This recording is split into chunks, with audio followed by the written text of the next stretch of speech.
Hey everyone, welcome back. So To the Heights podcast, sitting here with Coach Matt Hedrick. I'm JP Kuhlman. We hope you're having a beautiful summer. Couple weeks we'll be back at school. It's hard to believe. We got a lot going on Bishop Moore's campus, a lot of construction, a lot of camps going. But Matt, how's your summer been? You guys had a good summer? Summer's good. Yeah? Got the boys in town? It's flying by. The boys are in town. Yeah, they're back in the house. Nice, good. It's active. More stuff, more grocery shopping, I'm sure. More Yeah, it's unlimited. Yeah, whatever they want to. Yeah. It's pretty amazing that they get whatever they want whenever they want it. Yeah. I'm sure Jen's spoiling them. But today we're really looking at, gosh, I know we talked a lot about it ourselves, but using our influence for good, like our circle of influence, how do we use it for good?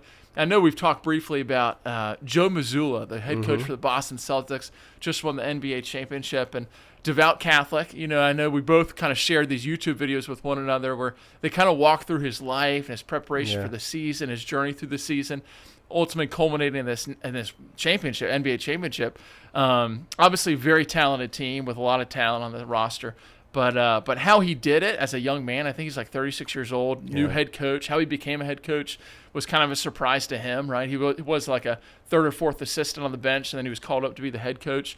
But kind of through it all, even in his first year last year, he wasn't bashful about sharing his faith with his players and with the greater community and press conferences and interviews. So I wanted to hear kind of your takeaways from him and any other coach you've seen kind of use their influence for good and not be afraid to share their faith.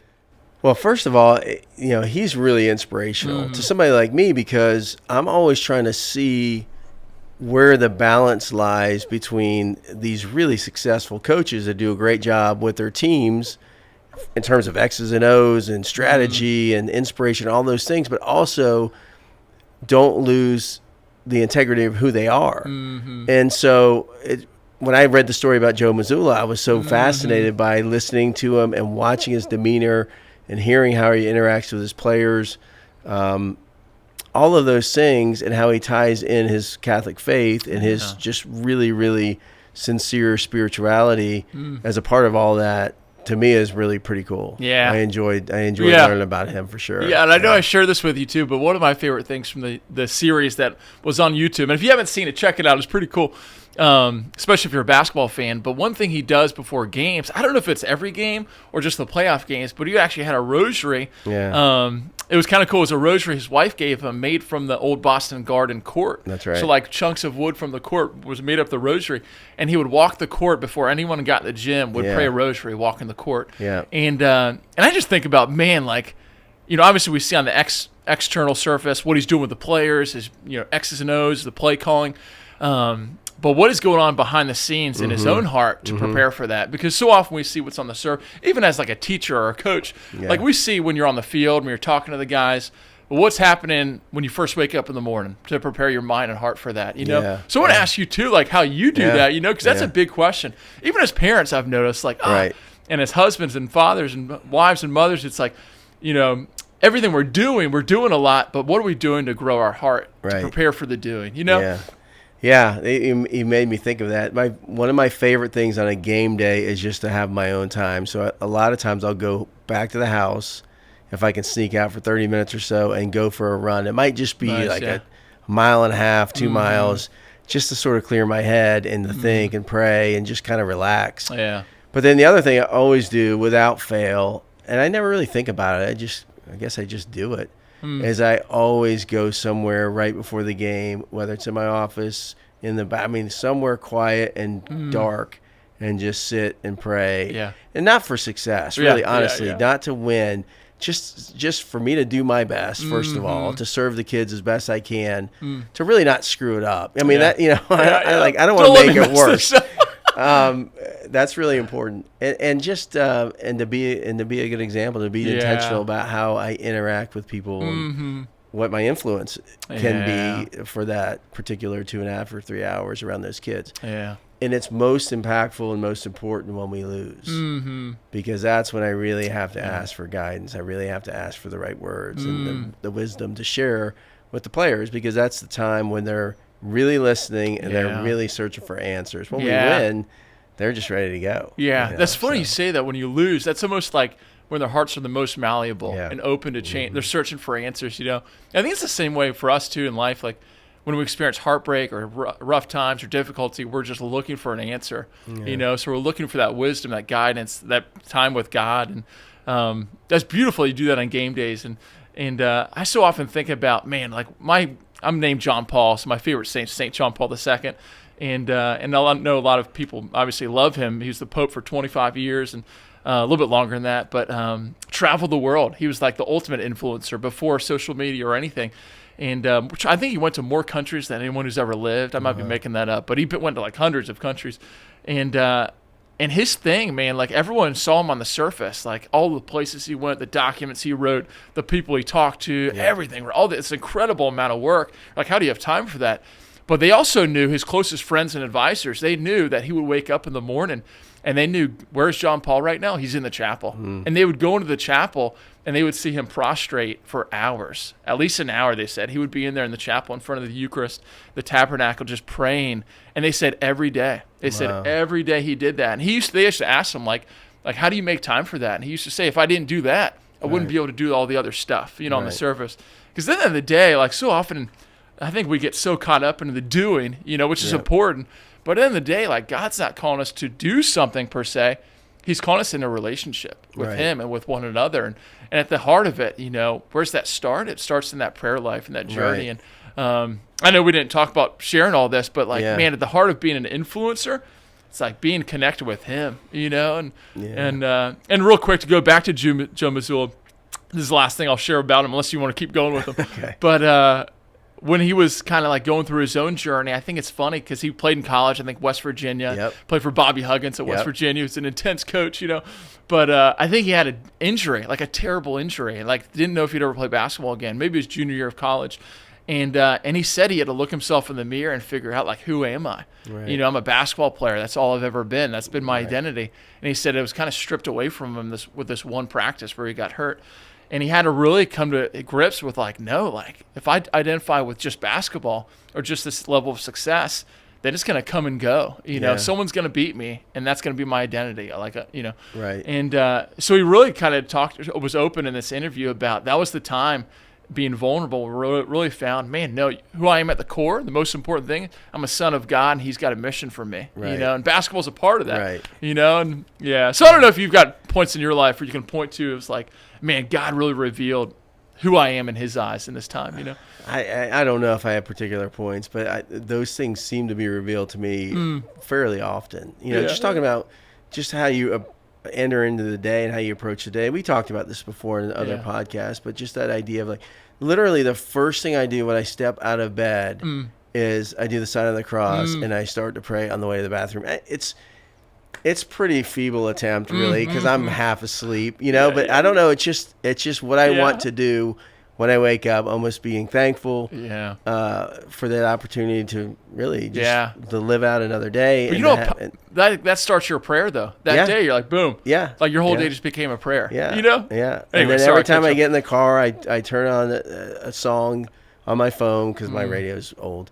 So I just turn on a song on my phone, and it's usually Less Like Me, that song that I shared with you guys by Zach Williams. Great song if you've never heard it. And it just starts my day. I listen to it every day on the way here. And I don't know. I guess that's a form of prayer. Yeah, I mean, I don't see why it can't be, But the other thing I was going to say to you, talking about coaching, you've coached. And I heard a story about you coaching. So I need to hear more about it. Well, I don't remember who it was. It wasn't one of my kids. Unfortunately, my kids didn't get to play for you, but I would have loved if they had. But one of the kids said that at times during basketball games, you would call timeouts, and they'd come running over there, and they'd be like, guys, let's pray. Let's just pray right now. Instead of in a huddle, this is how we're going to break the trap. This is how we're going to stop the pick and roll. Did you do that at times? Gosh, during I'm trying games? to remember. I'm sure at some point. So maybe I needed to pray. Only time maybe you only did it once. Yeah, I can't remember. I'm sure there have been moments, but maybe I needed the prayer. But I think you see this, man, especially. It's when our emotions are going, and we want to get upset, and we want to, I'm sure our players are feeling that way, or our kids might be feeling that way. Tensions are high. Right. A lot of times, that's probably not the time to, correct somebody necessarily. Right. You need to correct, obviously, But a lot of times it's just like Joe Mazzulla. Man, this is coming to my heart too. I just shared this with you, but one of his best players was having a bad, rough, like couple games, and the media was like, "How are you going to fix that? How are you going to help him get back on track?"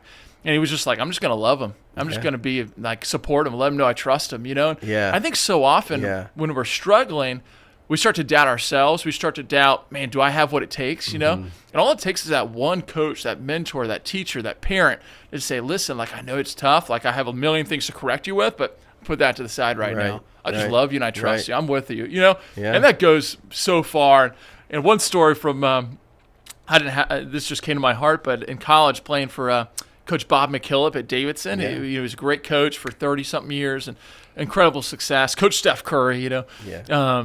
And Bob McKillop, I remember the end of my senior year, I was having a rough patch shooting, and there was a guy who was a sophomore who was like my backup who was lighting it up. And I was like, gosh, my senior year, I've been starting for 4 years. He's going to take my spot because I'm not playing super well. And it was all mental, you know. Right. And I'll never forget Coach McKillop coming in and asking to meet with me one-on-one. And we sat down, and I thought, oh, he's going to, like, ask me to come off the bench, you know. And I was ready for it. I was, like, all emotional. I was about to cry. And he said, listen, JP, I know you're having a tough patch right now. And I was like, yeah, like, Coach, I'm doing everything I can. And he pretty much said what Joe Mazzulla said, like, you're my guy. Like, I trust you. I love you. We're sticking with you. Yeah. And, like, and it's not like it was a quick fix, but that year, like, oh, my gosh, this guy believes in me. The head coach believes in me, even though right now I'm not showing it. And, like, I was able to play a lot better from there because I had this trust and started believing myself more.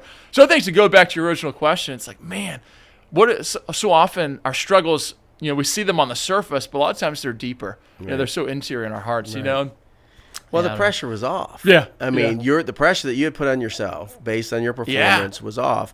And somebody that you trust and love and care about tells you that he believes in you. Mm-hmm. We talked about that before. The four most powerful words in the English language, I believe in you. I've heard that before. I'm not sure if that's a fact. But it certainly seems like a pretty powerful thing to say to somebody. Yeah. And I think as a coach or as an influencer in any way, right, even as a parent, sometimes to be able to press pause and just say, look, it's okay. This is all going to be okay. Yeah. You know, you're my guy. Yeah. You're my girl, whatever. I believe in you.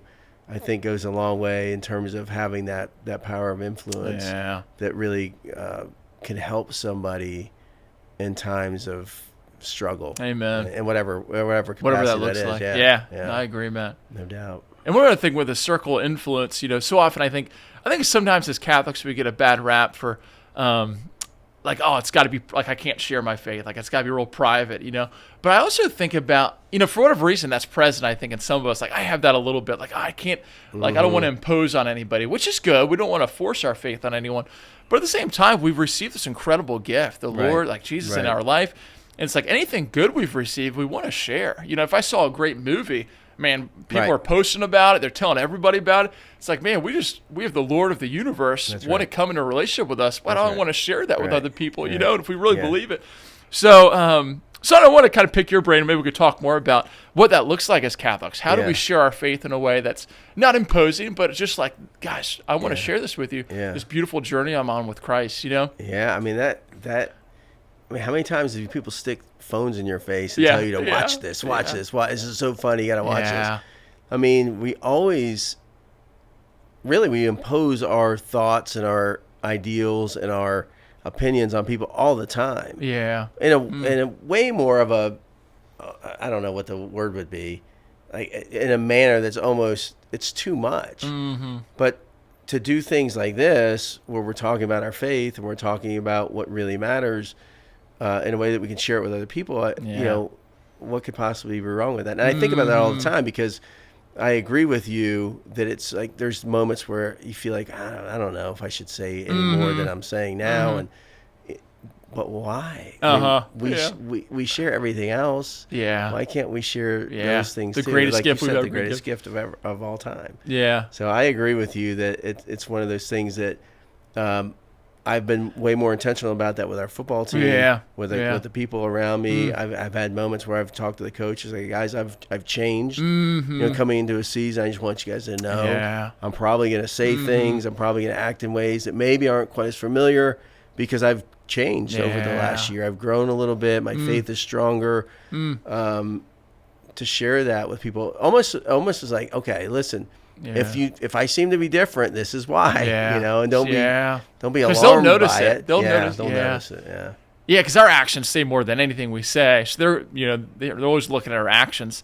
But it's so beautiful too to share verbally, like, hey guys, this is how the Lord's walking with me. This is something He's put on my heart, or how can I pray for you? Like, I want to pray with you guys today, And I think one of the most beautiful things you do with your team, Matt, is those Friday morning prayer times in adoration, but on your game days, and even if every guy in the room's not fully present, like some guys are kind of like falling asleep or whatever, But just the fact that, no, this is this important to us, that we're going to do this. This is such a central part of our program. And it sends a powerful message that that's the most important thing, right? Because I think sometimes when we talk about that influence we have on other people, I think we have to be really focused on, that's what prayer does. It really refocuses us on what's the most important thing. So otherwise we'll get pulled in a million directions, you know, with what's not as important, But if we keep that main focus on, like as a coach, I'm called to form the hearts of these young men on your football team or the students in my classroom to encounter Christ and then to love one another and to grow as individuals. Man, if I keep that at the forefront, then everything else can be tied to that. I think when we talk about that influence we have on other people, it's so important, whatever our role is as a coach, teacher, parent, whatever, to remember what's my mission, like what's the most important thing, and living that each day. And I think just the way you start your day with the sign of the cross. And one thing, it's funny you said that. I started I noticed, like, when we had a baby, she's 15 months old now, but, a lot of times during the summertime, I'll be the one to get her, because Peyton's doing, either resting, so I'll be the one to get her. And I realized there were a few times where I'd just hop out of the bed and go get her. Yeah. And I didn't do anything to start my day with peace or to give it to the Lord. So I started genuflecting, kind of the same thing. I get out of bed, I hear Gemma crying, and I did a quick genuflection, Lord, I give you this day to you. And I recognized that simple gesture just reoriented me to say, no, me getting Gemma, this crying baby, is a prayer. It's not something, a waste of time, or it could be a drudgery, which is not always exciting, but I can also offer it to God, to the Lord, by making it a prayer. So I think anything we do, when we talk about our influence, man, every little thing we do each day, nothing's wasted. Everything can be beautiful, given to the Lord. I think it's so awesome that you just start every day, boom, let's make this whole day a prayer, Yeah, that's the effort. And, we can't have a podcast without an Inky Johnson. So, Inky, every day on social media, he posts, this is the day that the Lord has made. Let us rejoice and be glad in it. Cool. And he was talking about it one time. He said he gets so many messages from people thanking him for posting that every single day because it makes such an impact when they get to read it, and it's a reminder. It's a reminder to be thankful and to slow down and to have some joy about their day. And he was saying, he was like, I appreciate all those thank yous.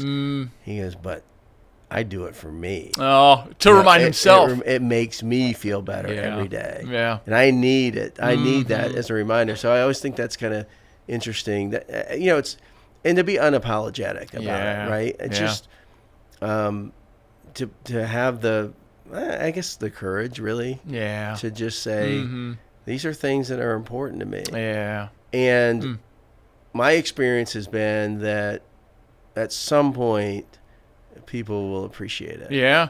And it may not be right then. It may not be their time. But at some point, And it might not be a million people. Sometimes we think being an influencer, that means you have certain millions of followers, But every person who's ever been created is an influencer. I'm just thinking about, oh my gosh, our students at Morningstar. So often when a baby's born with Down syndrome, I know there's parts of the world where they're like, oh, you should not have the baby, which is heartbreaking. It's a baby it's human life, a child of God.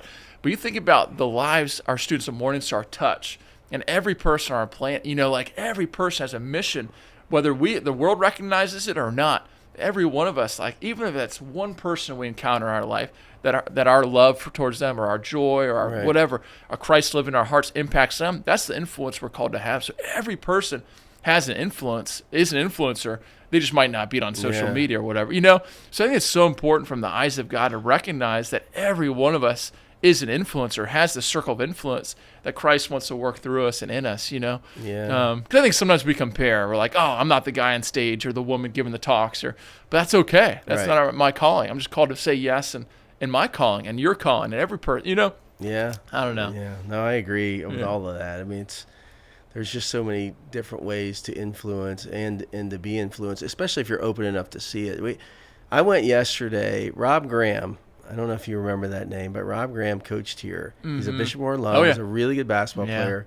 Played at Embry-Riddle, coached here, and had a fantastic basketball team in 2004. In fact, he was one of the best coaches I'd ever been around. He was young. He was incredibly energetic, and he really knew his stuff. And he had an accident at a basketball game and collapsed, went into sudden cardiac arrest, and it ended up with a permanent brain injury. And has been in a wheelchair, and this is almost 20 years ago now. And I don't see him very much. And yesterday, Coach Malatesta and I went out to see him to his house. Wow. And I was thinking, I really need to do this. Like, God was calling me to do this. I need to do this. I loved Rob. He was an incredible friend. And we had just gotten to know each other, and we had a lot in common as coaches. And I really wanted to go see him. And what I realized is, on my way there, thinking I was doing a favor by going and seeing him and his mother, it was the complete opposite. He uplifted me. His spirit is incredible. It's infectious.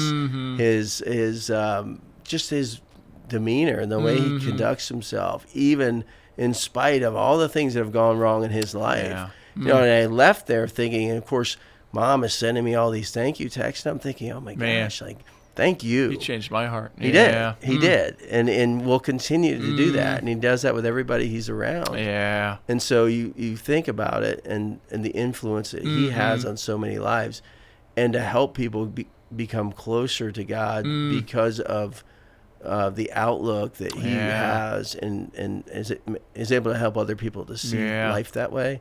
Absolutely. It's pretty powerful. Absolutely. Gosh. And I think so often, as we wrap up, Jesus, when he would call people, it wasn't like I've said this before on one of these, but it's not the rich and famous people.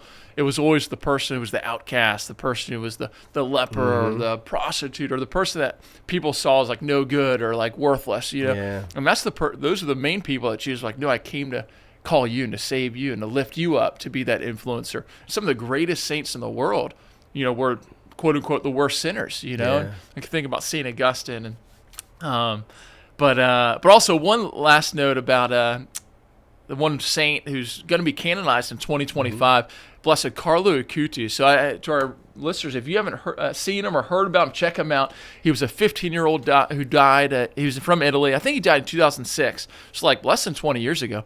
And died at 15, normal kid, enjoyed video games, TV, technology. He's known for his love for technology and information technology, but he used his love and his passion for good. He actually created a website that you can still view today of all the Eucharistic miracles throughout the world. So all those moments where, like, in Mass or the celebration of the Mass, where the Eucharist literally becomes flesh, right? They actually have studied it, these incredible miracles. So check it out. But Carlo Acutis passed away at 15, died of leukemia. I think they caught it like 2 weeks before he passed. So he didn't have it for a long, or they didn't know he had it for a long time. But his mom used to say, like, his suffering, that he would, as a 15-year-old kid, that he would offer it up to God. Yeah. They didn't know how sick he was, He had a love for the poor. He had a love for his friends, the youth. But just an incredible witness of using his influence as a 15-year-old kid, in a small town in Italy. And now he's this great saint that Pope Francis called kind of the patron of young people in the 21st century. So check him out if you haven't already. And just a beautiful witness of how we can be witnesses of the gospel wherever we're called, in our circle of influence. So I don't know, Matt, if you have anything else, any other Inky Johnson stories? No. Save the rest for next time. Yeah, I think he's taking a break this summer. So I haven't heard much from him lately. Yeah. All right, Matt. Hey, this is good. Being back in it. All right. Thanks, JP. All right, guys. We love you. We're praying for you. Have a beautiful rest of the summer. We'll see you. Take care.